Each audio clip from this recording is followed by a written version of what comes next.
النظام، رتبوا حاجتكم، شيلوا لعابكم، شيلوا هدومكم، حطوها في الدولاب، شيلوا هدومكم رتبوها في الدولاب. هاي، ازيكم؟ انا مريم وهكون معاكم في ABC Parenting Tips. يلا بينا.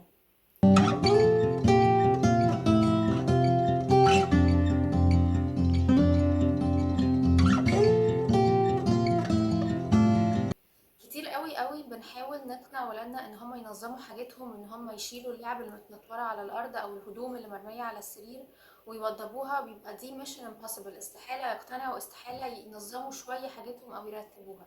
طيب نعمل ايه في المشكله دي؟ بان احنا نكون قدوه ليهم.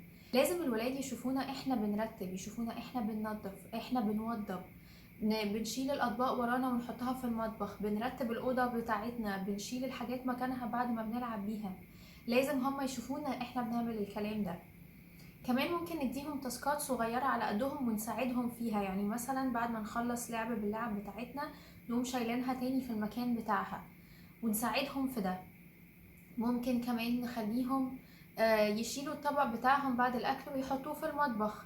ممكن نجيب لهم لعب للتنظيف زي مثلا مكنسة وجاروف صغيرين يلموا بيه مثلا تراب او حتة صغيرة، تراباية صغيرة او حاجات كده، علشان هم يتعودوا ان هم ينظفوا بنفسهم.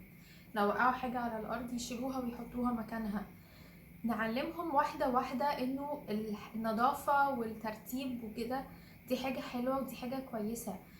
دايما نكلمهم عن الموضوع ده، نكلمهم انه بيتنا ده احنا حاجة بنحبها ولازم نحافظ عليه، وشكلنا لازم يكون مرتب ونضيف، ونهتم بنفسنا ونهتم ببيتنا وحاجاتنا. كل ما يكبروا نساعدهم ان هم يعملوا حاجات اكبر، يوضبوا اوضتهم، يوضبوا هدومهم، يوضبوا الدولاب بتاعهم.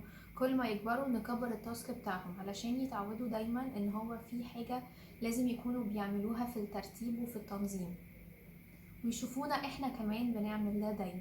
ميرسي، واشوفكم الفيديو الجاي.